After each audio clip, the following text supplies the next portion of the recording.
Welcome to the Creative Penn podcast. I'm Joanna Penn, thriller author and creative entrepreneur, bringing you interviews, inspiration and information on writing, publishing options and marketing ideas for your book. You can find the episode show notes, your free author blueprint and lots more information at thecreativepenn.com, and that's Penn with a double N. And here's the show. Hello creatives, I'm Joanna Penn, and this is episode number 679 of the podcast, and it is Thursday the 9th of March 2023 as I record this, a few days early as we're away for the weekend. In today's show, I'm talking to Jeff Adams about content for all, how to make our online presence and our books more accessible, because authors and readers are a diverse bunch. So how can we ensure our content reaches everyone, when it also seems such a time-consuming and potentially expensive task? We want to do the right thing, but there are some barriers, so how can we do that? This is one of those interviews where we explored lots of things, and Jeff made me think a lot about how I can improve my content. And wherever you are in the author journey, this is something we could all improve, so I know you will find this interesting and useful. So that's coming up in the interview section. In publishing and book marketing news, well, an absolutely fascinating article and a kind of surprising one by Ryan Holiday called "This Decision Changed My Business and My Life." Now, Ryan is most famous these days for his books on Stoicism, The Obstacle is the Way, and others. But he was first known for marketing books and his books on marketing. He helped Tim Ferriss back in the early days of the 4-Hour Workweek and Robert Greene on 48 Laws of Power. He's been on this show twice, in 2014 talking about The Obstacle is the Way, and again in 2017 talking about Perennial Seller, about how to write things that last, how to create things that last. He now owns a bookshop, The Painted Porch, in Texas. So in this article, he outlines his decision to stop spending on paid marketing, like PR, co-op placement, which is when you pay to have things in certain areas in a shop, and paid Facebook ads. He says, "It's not that I wasn't getting a return on my investment, but it struck me just how empty it all was. I was putting all this time and energy and money into something which, were I ever to stop, would leave barely a trace behind." So he started making stuff and using that money to pay people to make stuff and help make stuff. Podcasts, videos, social media, basically content marketing. And this is so funny to me because obviously this is what I've built my business on. And it's interesting that a guy like Ryan, who has really was known for advertising back before, in the corporate days, essentially. So he says, "Instead of using your energy and resources and effort to make stuff that converts, you should use your energy and resources and effort to make stuff that matters, because it is valuable in and of itself." And yeah, if you've read my book on marketing, how to market a book, or I have a content marketing for fiction course, which actually goes into this. And I absolutely use paid ads, and I'm not going to stop using paid ads. I think paid ads are great, although I prefer to pay other people to run them for me, as I don't want to spend my time on it, but I realise many of us have to. But I have built my author career and my business, and a lot of my friendships are based on content marketing. So this podcast is a really good example. When I started this in 2009, it was really to make friends.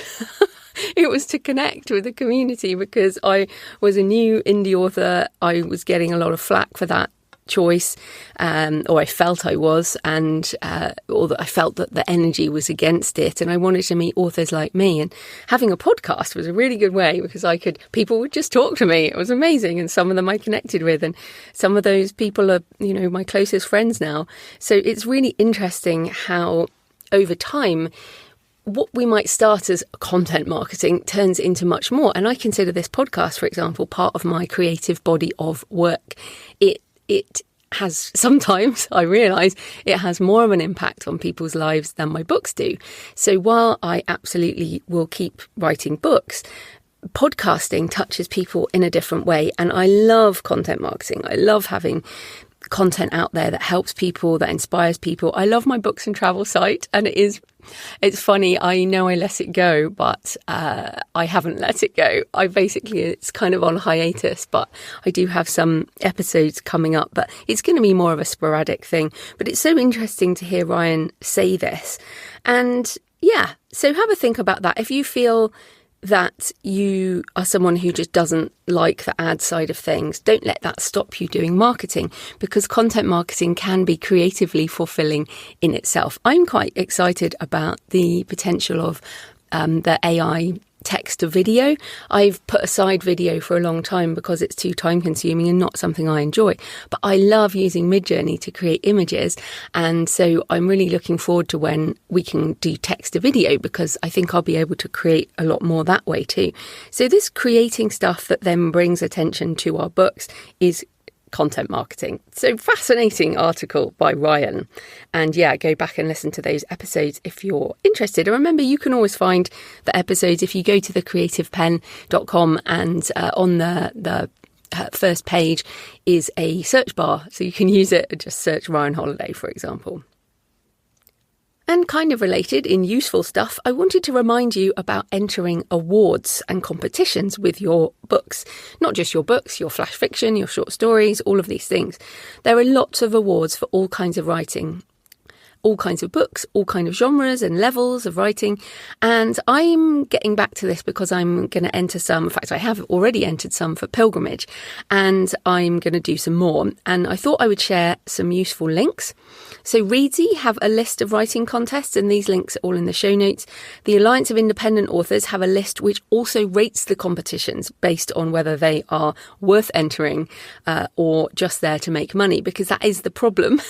Is that some of them are just like, well, you could be an award-winning author, but it might not be something that's worth doing or something that's charging, and you just never get anything for that. So I think the Alliance actually goes through and rates things as green or orange or red. So I went through that list, and also I went through the Reedsy list, and then I made sure I checked on the Alliance list.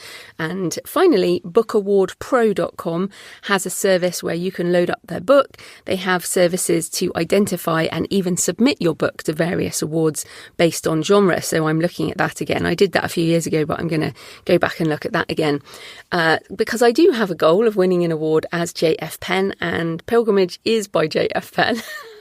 Even though it's not fiction, I actually figured that maybe memoir might be an interesting category to enter awards on. Why not? You only win awards by improving your writing craft and entering awards. So I'm going to do that. We'll see what happens. I mean, these things are not under your control, except that you can enter your book into them. So I'm going to give it a go and wanted to remind you that it is possible. And in my personal update, well, I had a reading day last weekend and a book recommendation for you this week. The Creative Act, A Way of Being by Rick Rubin. Now, I tried this on audio, but I found it a bit too annoying. It has gong noises, which annoyed me between sort of spiritual readings. And I was like, oh, that's annoying me. But reading it in hardback was perfect because I was able to read it at my pace and not have gong noises. You might like gong noises, but yeah, if you have tried it on audio and didn't like it, I would suggest trying it again in print or ebook. It gave me, I guess, more time to think about each short chapter. And although Rick is primarily a music producer, I loved his insights on the creative process. I have lots of highlights in the book, and I will be reflecting on those again, but I'll share this quote with you today. As artists, we aim to live in a way in which we see the extraordinary hidden in the seemingly mundane. Then challenge ourselves to share what we see in a way that allows others a glimpse of this remarkable beauty. And this resonates so much for me, and I often feel like I see a setting or a situation or just the world differently from others, except you lot. I mean, I think writers in general, we're just a bit weird. You're my weird. Anyway, and then we try and bring glimpses of that through into our books, either through the eyes of a character. Sometimes that character is ourselves, but definitely seeing the extraordinary hidden in the mundane and then sharing that, challenging ourselves to share what we see. That's basically what we do. It's fantastic. Now, there's lots more things that resonated in the book. And if you enjoyed Big Magic by Elizabeth Gilbert or The Creative Habit by Twyla Tharp, which is one of those, she is a choreographer, but again, that book is fantastic. The Creative Habit by Twyla Tharp. If you enjoyed either of those, I think you'll enjoy The Creative Act by Rick Rubin. So in terms of work, I have basically been recording and editing my writing setting course, which will be out hopefully this week as this goes out. And so I'll probably announce that next week. But yep, that's almost done.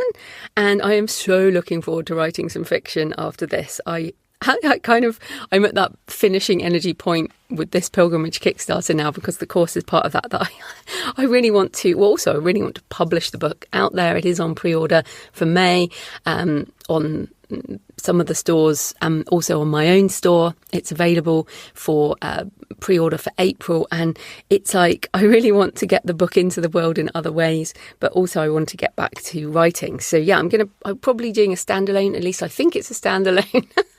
But then I thought Map of Shadows was a standalone when I was writing it. But the working title is The Catacomb Book. There we go. You can guess. Might have a catacomb in. So thanks for all your emails and tweets and comments. There were so many responses to Lindsay's interview last week. I can't possibly read them all, but it's very clear that many of you loved hearing from Lindsay and would really enjoy an extra episode of Six Figure Authors. And fingers crossed that is on the way. Mia Knight said, "This was an awesome episode. You can tell how comfortable you are with each other. Thanks for letting us in on your friendly catch-up. You touched on a lot of topics for those who've been in the game for a long time. Very informative. Thank you, Mia." And LL Volts says, "Just listened driving south for work, Olympia to Portlandia. Thank you for the author inspiration, honesty and education." And Mona Knapp sent a picture. In fact, I had quite a lot of pictures this week too. Thank you for those. I really enjoy seeing them. And also a lot of pictures of pilgrimage arriving at different people's houses. So that's really good that it's on its way. Mona Caps said, "Just listening to the episode while knitting a Doctor Who scarf for a friend." And I had to share that one because the scarf picture was excellent. And also Kitty Buscholtz says she shared a picture of her washing machine. "You said you love hearing how we're taking you with us as we do our mundane chores. I'm listening as I do laundry, then empty the dishwasher." Before going to writing my latest chick lit book, Death and Tacos. No, that's excellent. Definitely, I listen to podcasts doing the laundry and the dishwasher and cooking. So remember, you can tweet me at The Creative Penn and send me pictures of where you're listening. Email me, joanna@thecreativepenn.com. Leave a comment on the blog or the YouTube channel. I love to hear from you. It makes this more of a conversation. So today's show is sponsored by Kobo Writing Life, Kobo's free, fast and easy self-publishing platform. KWL was built by authors for authors, and their team of dedicated book lovers is always working hard to help you reach new readers around the world. Oh, and just to remind you, Kobo is an anagram of book. Some people still don't know that, so I just thought I'd remind you. Today's interview is on accessibility, and Kobo have a blog post, and someone actually in charge of this, on how they make reading more accessible. It includes being able to change your font size or the typeface to suit how you read, or if people have lost strength or mobility in their hands and can't hold a book, the Kobo e-readers are light and easy to read when it's sitting on a table. Another way is through having audiobooks and also being available in libraries with your ebooks and audio. In 2021, top digital library systems powered by Overdrive loaned 500 million books, an increase of 16% on 2020. That's 500 million book loans, which means a lot of happy library readers. You can easily reach library readers through Kobo Writing Life. All you need to do is go to the rights and distribution section of your book if you publish direct, click Yes to Overdrive and enter a library price. Your book will then be available to librarians to purchase for multi-loan use, but also for a one-time checkout option. Distributing with KWL means you're not paying any aggregator fee and you earn 50% on every library sale. If you're interested in taking part in library promotions, email KWL's dedicated author care team at writinglife@kobo.com and they'll add you to their mailing list. That's writinglife@kobo.com. Don't forget to tell your readers they can pick up your book in libraries. And yes, you can get my books in libraries. In ebook, audio and print. Just ask your librarian. If you want to learn more about KWL, check out the Kobo Writing Life podcast, available wherever you get your podcasts, and find them on social. Create your free account today at kobo.com/writinglife. So this type of corporate sponsorship pays for the hosting, transcription and editing, but my time in creating the show is sponsored by my patrons, and they especially support the in-between-episodes on AI and other futurist topics.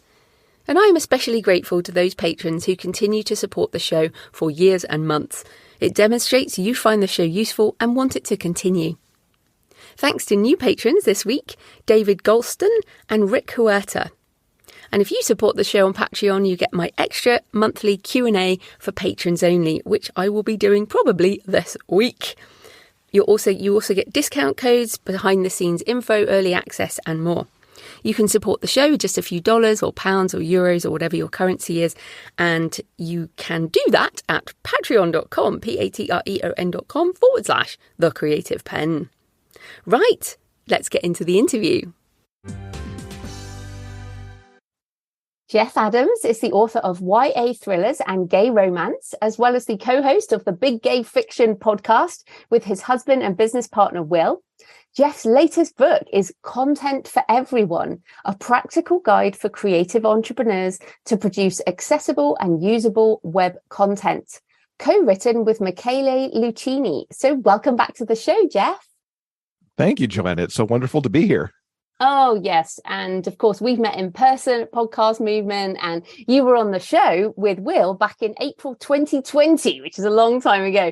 So give us an update on what you've been up to since then in terms of your books and the big gay media empire. I aspire to it being an empire. I love it. It sounds like a massive empire, like big gay media. You know, it Right? sounds like you should be doing TV shows and all kinds of things. Definitely an aspirational thing there. The last couple of years since April 2020, I think like for so many creatives, and you hear it on the show all the time, it's like it's been a difficult span with the pandemic and things just going on in the world. And the last novel I published was actually the same month I was on your show last. Been doing some short stories, novellas that have been in anthologies, but the creative writing has really been kind of difficult. That said, we've kept going with the podcast. That's still going. We're in our 8th year now of Big Gay Fiction. Oh, wow. Mm. And this nonfiction book, though, has seemed to spark my desire for fiction again. I feel those juices flowing, and it makes me think what you talk about here sometimes, the way that you do fiction and then you do a nonfiction, you kind of pivot back and forth, kind of have a palate cleansing moment. I think I've maybe shoot away all the bad stuff, maybe, to let me refocus on fiction. Mm-hmm. Although that's interesting you say that. I haven't written a full novel either since probably that year or maybe 2021, but I've mainly been writing short stories and I did a novella as well. So how does that feel? Because I mean, you have a day job and this book is partly to do with that, but how has that made you feel as a creator, especially in the communities we're in where kind of rapid production, especially in romance, is kind of the thing? I've been through a lot of feelings on that. Initially, it's like, why can't I continue to do what I had been doing for like the last 2, 3, 4 years before that? Because I'd gotten into a pace where I was doing 2, 3, 4 books in a calendar year. And then it kind of all fell apart what I was trying to do there. And so there was a little bit of beating myself up, but then it was like, this is the best that I can do right now. And I have to take care of myself, which I think I'm in a position to do because I don't try to do this full time at the moment. I can't imagine the stress on somebody who was in the mindset that I was, but also has to pay the bills with their creative output at the same time. I think that's so important. And I often try to bring it back to this as well, which is most authors do have a day job.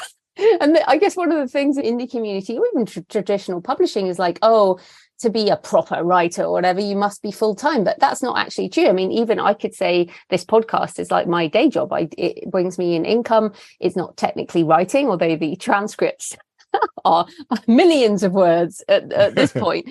But so you said, the best I could do now. How many books do you have, though? You have quite a few. It's quite a few. I mean, one of the things that I did through those years I wasn't writing was getting some stuff republished, because I gotten a whole bunch of rights back at the end of 2019 and in the early part of 2020. So I did do some republishing. I did do some freshening of some things. So I think in total, right now, it's 8 novels and probably 5 or 6 short stories out there. But this is a funny thing, right? Because you see some authors are like, yeah, I have 1 book or 3 books or 5 books. And for some people, that is a whole career. So we've got to be a bit more gentle on ourselves. Yeah, absolutely. I learned that for sure. Oh, well, that's good. I'm glad. So what does the podcast do for you and the business? It definitely keeps the name out there. And we continue to get put across, like, if you like the books we talk about on this show, we've written books you might also like. So it still is that marketing element that it was even going back to when we started it, when I was writing much more. And it also lets us keep our networking into the community, even if we're not working with other authors on like cross-promoting books through our email lists or all those things that authors might gather up to do. Even in this moment where I'm not writing, I'm still active in that author community through the podcast and promoting the genre, instead of just potentially dropping out entirely if we hadn't had the show and then I'm not writing at the same time. So I feel like it's definitely helped to maintain that connection and network to the genre that we operate in. And that's really good. I feel the same. Like, I mean, I don't think we've actually spoken since when we spoke in April 2020, but I mean, we're kind of aware of each other and we email sometimes, and like there's a sort of connection between community members which supports all of us. So yeah, I mean, I feel the same way with my show, and often we don't know who's listening. Like, we don't know who's listening to this. They may never have heard of the Big Gay Fiction podcast, but now they have, and it is one of the best show names in the industry. I still love it. So we should probably talk about the book, which is this content for everyone. So what is accessible content? Because it's one of those terms we've heard we might not understand. And why is it important? And why do you care? We could probably talk the next hour about that, but I'll bring it down to some key points. So if you think about the content that's out there on the web, and I think most of us think about engaging with content in the way that we personally do. And for most of us, it's engaging with it visually on our screen. We're probably navigating with a mouse or maybe a trackball or a trackpad or whatever that is. If you're on a mobile device, a tablet, it's tap and zoom and pinch and whatnot. But if you think about people who need to use other methods to interact, perhaps they're blind and using a screen reader, there's going to be barriers to them potentially accessing your content because of how it's done. You could have somebody, certainly anybody who has hearing loss. Transcripts for our shows are so important for them to be able to get the messages, understand what we're putting out in our shows. Similarly, captions for videos. Think about images.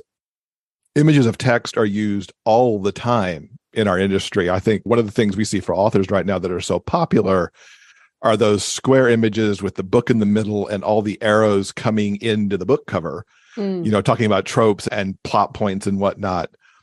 So not only if people are blind, they're obviously going to need some other text, either in the alternative text or in the post itself, to give us what's in the image. But then if they're low vision and you've got bad color contrast in that image, people aren't able to connect with that. If somebody's dyslexic and the font you've chosen is really curly and fancy, maybe they can't connect with that. Those are just some easy examples to talk about when we think about accessible content. And it's important because everything is on the internet these days. And certainly for us independent authors, we rely on our websites, on the stores that we run, on social media, on our newsletters to convey these messages. And if you think about the population that has some form of disability, you're talking over 1 billion people across the world. roughly 20 to 25% of the population who has a disability that is somehow reported, whether it's because they're maybe getting disability from the government agency, it's recorded with their insurance, maybe they filled it out on a survey form at some point. And that's just the people that are admitted as such. If you add things that are temporary, like somebody breaks their arm, they can't use their mouse, they need to navigate by keyboard. Something that's more situational. Think about somebody maybe holding an infant and can't get to their cell phone at the moment. They may ask one of the assistants on the phone to do the job. I won't say the name, lest one of them go off. Or somebody even episodic with a migraine or an arthritis flare-up and how that impacts how they deal with the world that day. Accessible content matters. And one callback I'll make to the episode that's just been out the week that we're talking, which is 675, you mentioned that report from Ben Evans. 5 billion people have a smartphone. And, the pandemic remade e-commerce and the internet.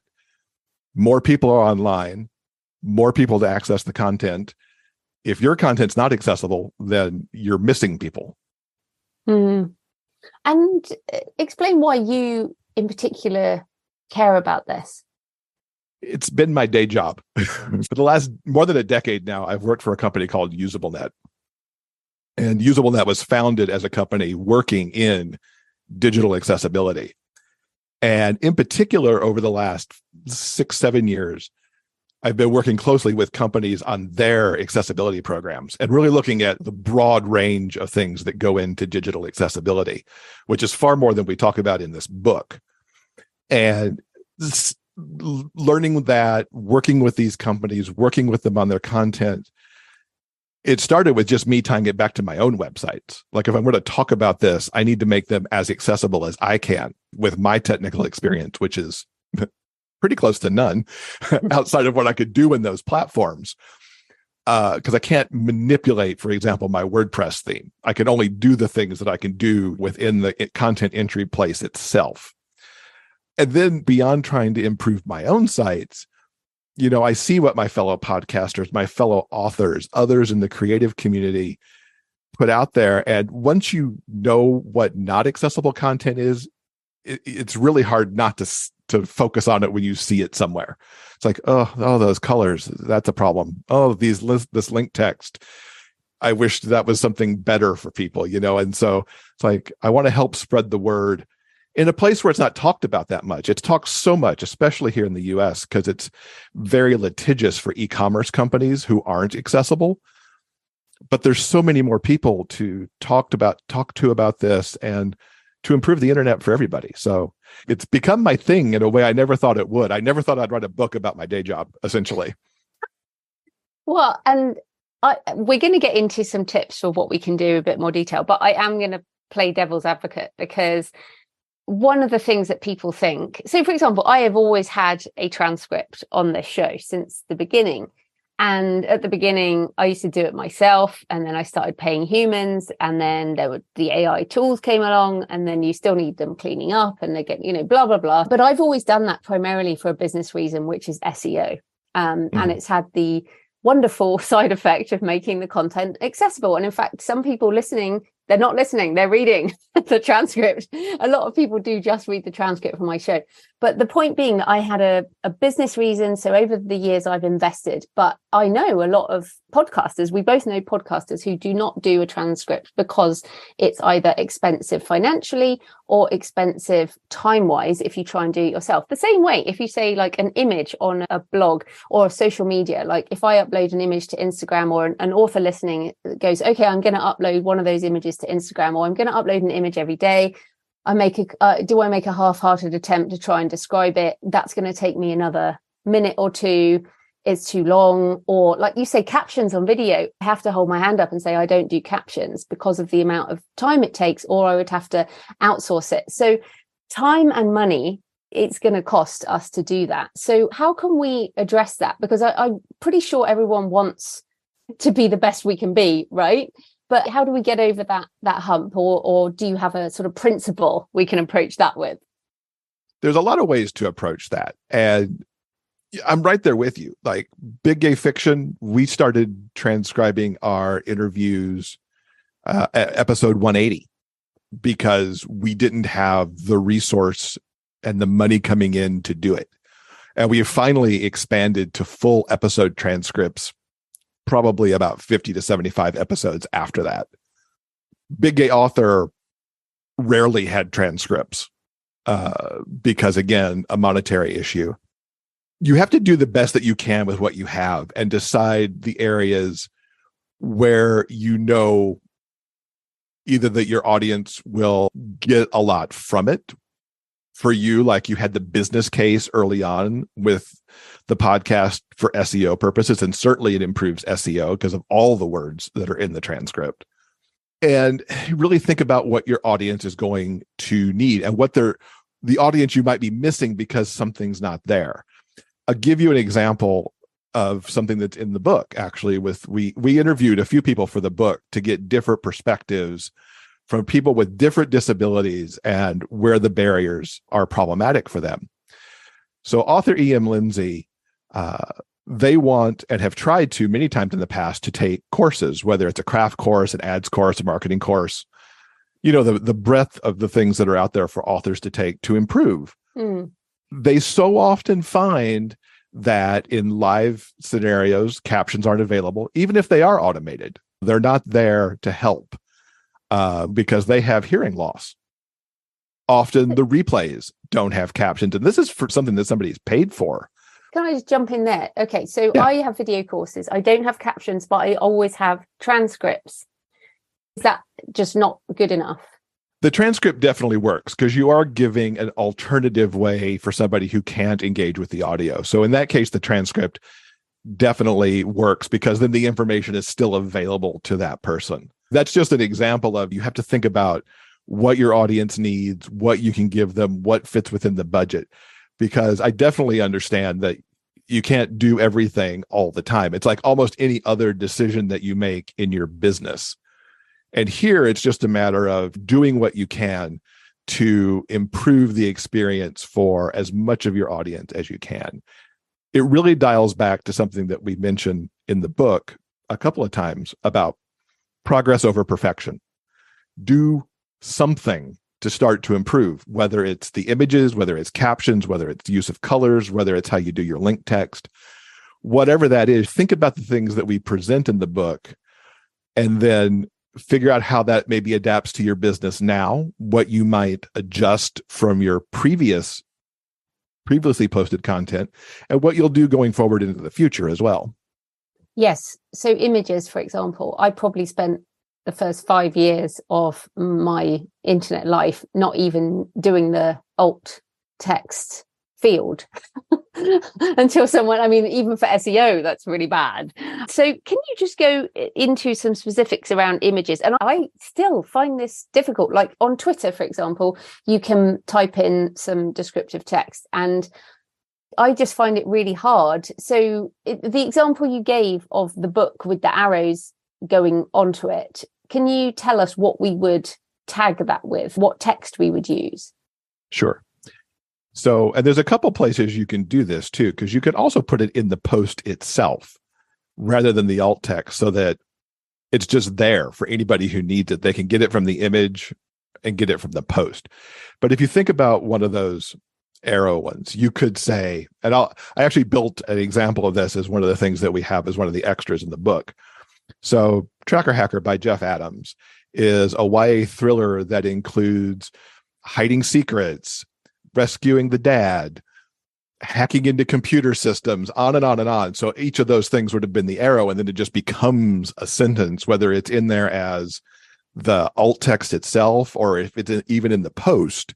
It restates what's in the image, but then it essentially makes the image into being decorative. So if nobody saw the image for whatever reason, they still understand everything about the book because of what you've written in the post or in the alt text. But do you have to say with book cover showing person standing by a lake on a yellow background?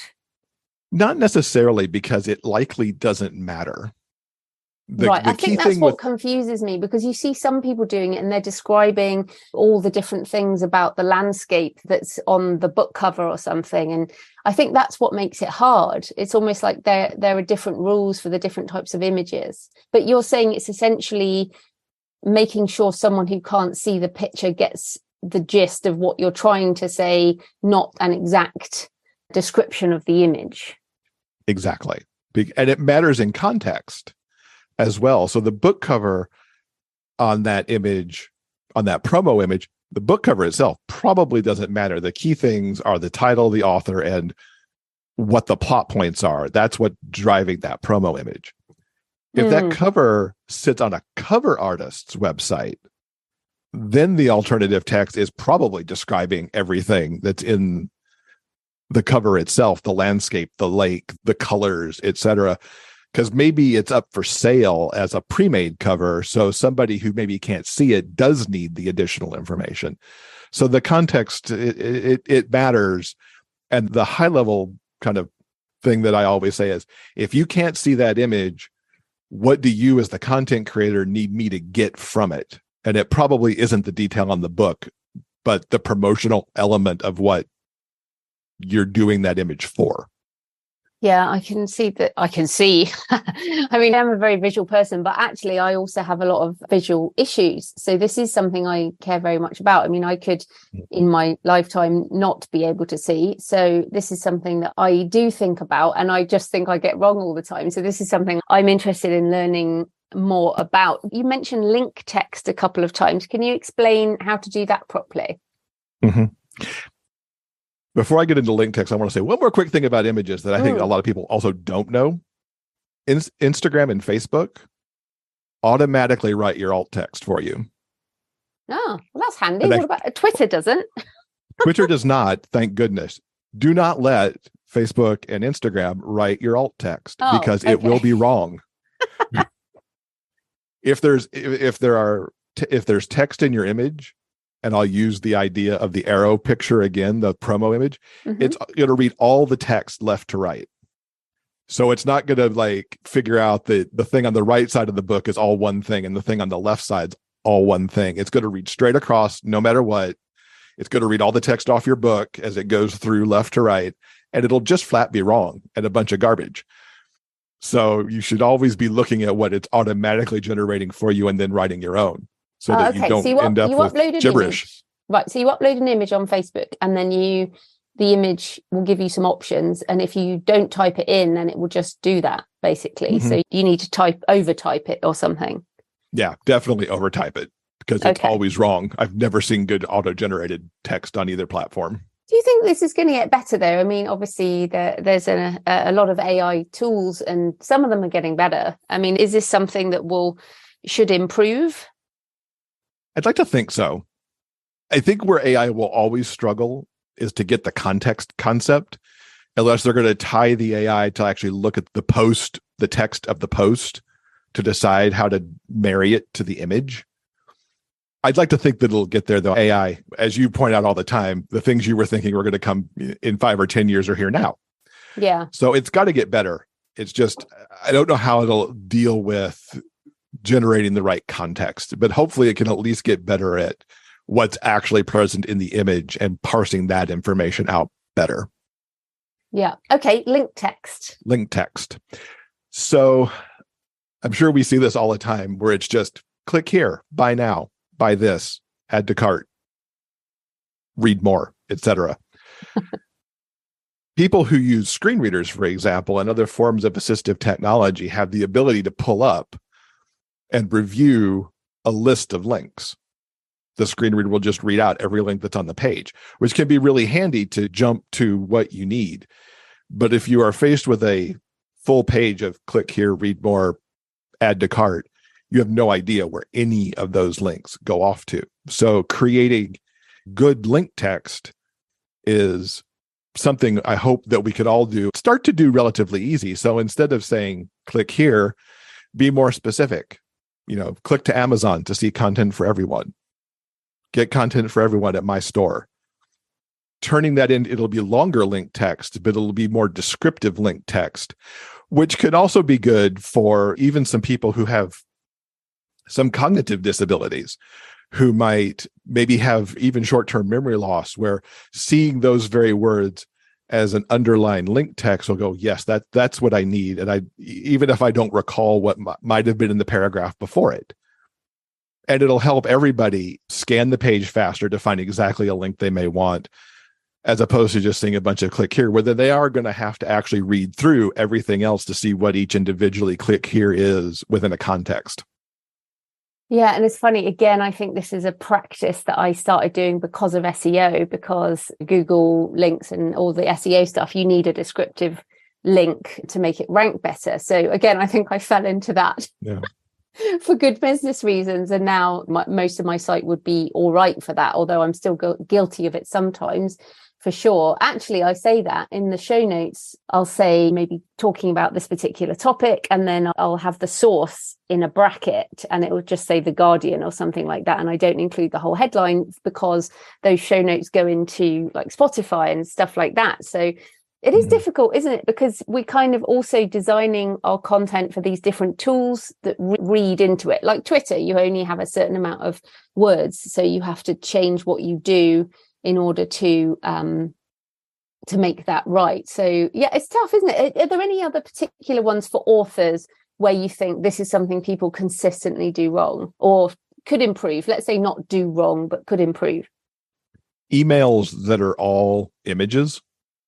I mean, based on what we talked about a moment ago with images, you can imagine if you've got an email full of images and no text, somebody, people do that. Do people really do that? Really? People really do that. Yeah. Including like big e-commerce companies do it all the time. And we keep telling them, please don't do that, because there's going to be an entire segment of your population who's going to have no idea for any number of reasons.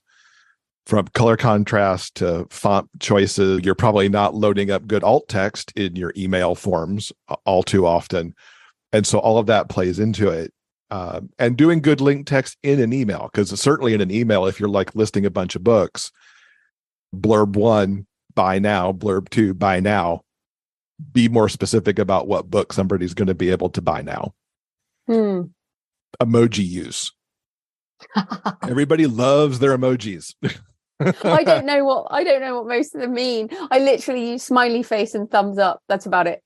That's good, because those are often well read, but you could find places where people will put an emoji between each word in a headline, for example.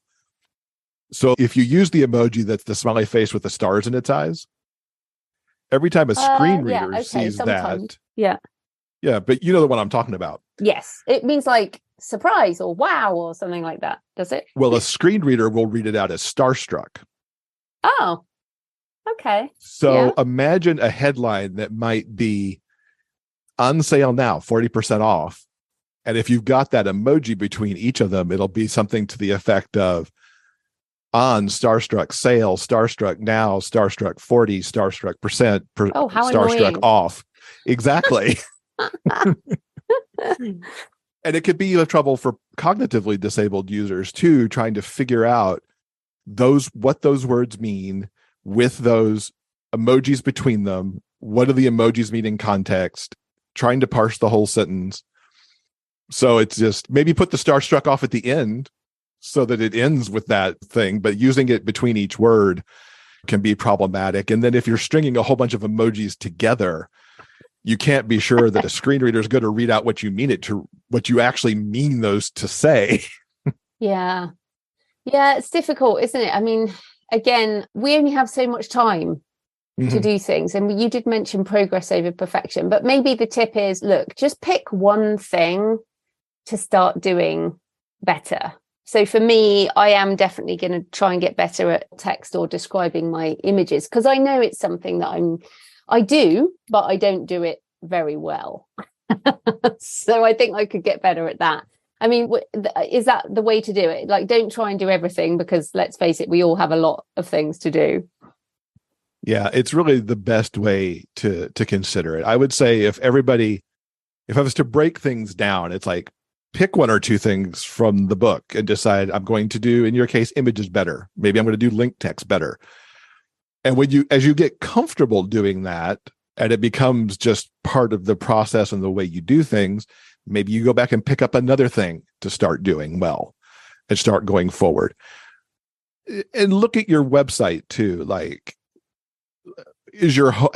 just look at your homepage, for example. And is the homepage meeting the requirements that we've laid out in the book? And if not, do you want to do a quick update there to make that better? And even like top level pages, maybe make those better, but definitely parse it all out. Don't stop writing your book to go fix this, but start to understand it, see where you could start chipping away at it. And over time, it becomes a thing that you just do, because, I don't do my alt text perfectly every time either. Because it's like, I'm just trying to post this right now. And I know that I'm not supposed to do that, but it's always progress over perfection. And maybe I'll go back and fix it later. If I'm on the run or something as I'm posting, or just flat forget it sometimes. Because also these platforms don't make it super easy to go do it. Twitter does, but Facebook and Instagram don't. Just on the website thing, I mean, generally, the older your website is, the less accessible it is, right? Because a lot of the modern themes are on WordPress, certainly, are mobile compatible. They scale depending on what kind of device you're on. I mean, sometimes I'll click on say a tweet that somebody's put out, because I still use Twitter a lot. I'll click on a tweet and on my phone, and I'll end up on someone's website that is sort of pre 2000 probably, and it's like a black background, and it's tiny because it's not scaled to a mobile device, and so you have to pinch and try and scroll in. But I mean, I find the white text on a black background is utterly ridiculous.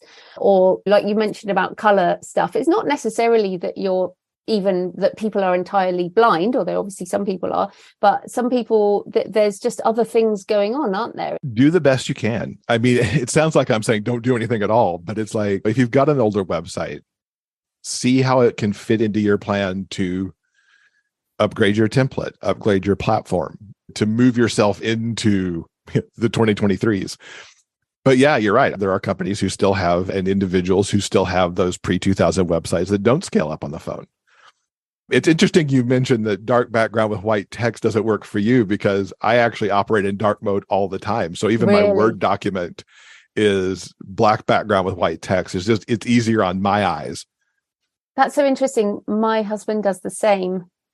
And I'm not going to say anything about your age, but I feel like, I don't know, people who used to use computers back in the day, when that's what they were, is that where it comes from for you? It's really only recently I've switched to this more dark mode setting, because it was recommended to me actually by somebody I interviewed for the book.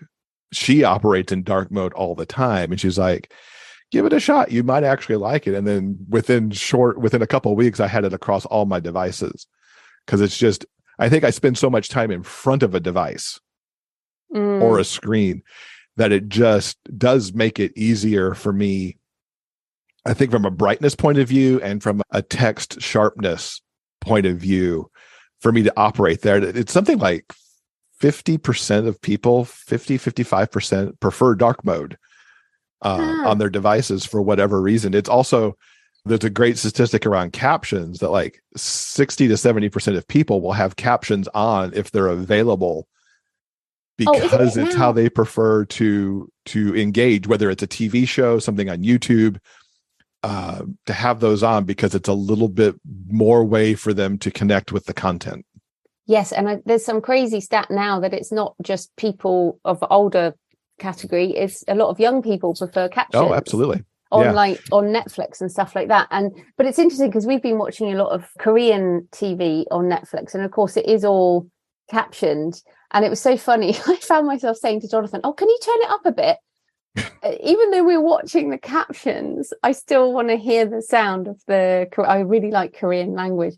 But it's interesting. We've talked entirely really about digital, but of course we all do print books as well. So I've been doing large print for, I don't know, years now, many years. I've been doing large print and sell a lot of large print romance because my mum writes more senior romance. But what I found, like personally, I'm almost 48, my eyes are going the other way. I'll pick up a book in a bookstore, like in a physical bookstore, and I'll open it and the text will be so tiny, presumably because of paper stock or cost of printing, and then I just put it straight down again. Or for example, I used to buy Wired magazine in print, but what was happening is, again, they were using things like white text on an orange background and printing the font so small that I just, obviously I could get my glasses, but even with that, the contrast, and I just felt like these are being formatted by young people who can see, but it's not an age thing, is it? It's just a difference in ability. But what are your tips for print books? Definitely large print where you can. Like Content for Everyone for me is my first large print that I've done. And I will definitely be, as soon as I can get a little bit of bandwidth, going back to my other print books and creating the large print version of it. Because for those who want to read a physical book, I think the large print is good to have. Certainly, and I think this becomes easier, like if you're doing something in vellum or something, to create these multiple formats, but to also pick a good font. You want to pick a font that is as accessible as possible. And those tend to be fonts like Times New Roman, Arial, Homa. You really want to look for the ones that have good character differentiation and not like the ones where the uppercase I's and the lowercase L's and the ones all look the same. Yeah. To help people who are dyslexic be able to parse the letters, and people with lower vision not, having easier time to parse even in the large print format. So I think it's mostly about minding good fonts. And within the book, we actually talk about what the accessible fonts are. And I listed off a couple of them there. And also think italics. about, use italics judiciously and as you're supposed to. Don't do massive blocks of text in italic, for example. Like, don't have a 4-page flashback that you're doing in italic for some reason. People do that, or they put the whole prologue in italics, and it's like, I'm sorry, I literally can't read it. Like, it's obviously not just me, but I find italics incredibly hard to read, and it's like I just can't read that, so I will put the book down or send it back or whatever. Yeah. Do it, not song titles, but like album names, TV shows, movies, those get italics because that's just the proper way to designate them. But don't do that with the whole prologue in italics. Use bold judiciously. Yes. And not whole big text blocks. Don't do whole blocks in whole big large pieces of text in capital letters, for example, and keep things left justified. I think sometimes people want to use the justified so it has the same endpoints left and right. But the variation that you can get between the words can be disruptive for some people. And if you have don't do a lot of centered text, big blocks of centered text, because it's more of a cognitive drain and can be more difficult to fully understand something if you're having to move your eye to the beginning of where each of the lines happens to be. The more we get into this, the more you realize this is just a huge deal. I mean, and audio, obviously this is primarily an audio podcast. Having our books in audio format is something that we've been advocating a long time. But again, with the rise of AI narration, I think this will finally become something very accessible. I mean, that is the primary driving force. Well, one of the driving forces behind it is anyone should be able to listen to anything, not just in someone else's. For me, like I often say this, I don't want to just listen to American men reading business books, for example. I would like to listen to a British woman or another somebody else, and other people have other voices in their heads. So I think, again, the tools, because again, it's not affordable for people to do audiobooks a lot of the time, but this is another way we'll be able to use the tools to make things more accessible, I guess. Yeah, I'm such an advocate of being, much like you are, as wide as you can be with as many products as you can be. And I think those two things connect to accessibility. When you consider, for example, by and large, statistically, people who are disabled are underemployed. So they're not employed to their full potential skill level, and they're underpaid. And they have other expenses to manage their health, potentially to get assistive technologies or other things to help them live their life. So they may not have the discretionary income that somebody else does. So having your books available in library, in print, in ebook, in audio, brings the accessibility of that book to them, because the library may be their primary source for books, because they're not going to spend their discretionary funds even on a KU membership or an audiobook membership to get credits, because those can be pricey. And certainly AI audiobooks do fill a price point, because you're going to be able to offer those at a lower cost to the libraries, to individuals, rather than the more spendy. I think a standard audiobook price these days, not counting a credit, is at least in the $20 range, if not a little bit higher. But then the subscriptions to Audible or Spotify or whatever, those also cost money that somebody may not have as a discretionary fund. So the more wide and the more price points, I think the better. Yes. And of course, we can have our books in libraries, ebook, audio and print. As you said, that's all available to us now. So yeah, there's a lot we can do. And I hope that this interview has given people a lot of tips. But if people want to find the book and everything else you do, where can people find you online?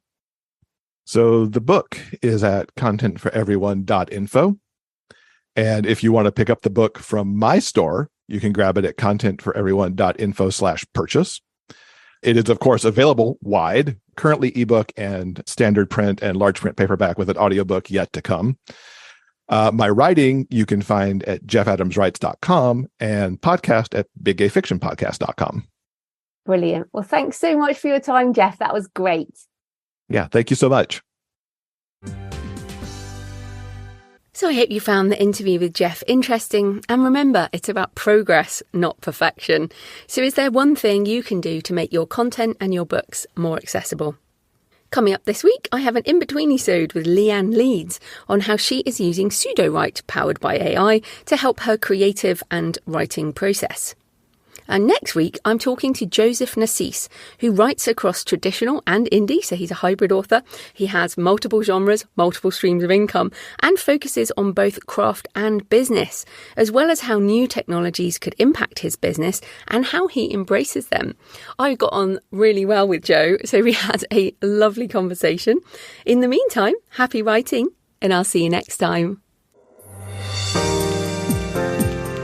Thanks for listening today. I hope you found it helpful. You might also like the backlist episodes and show notes available at thecreativepenn.com/podcast. You can also get your free author blueprint at thecreativepenn.com/blueprint. If you'd like to connect, you can tweet me at The Creative Penn or find me on Facebook at The Creative Penn. See you next time.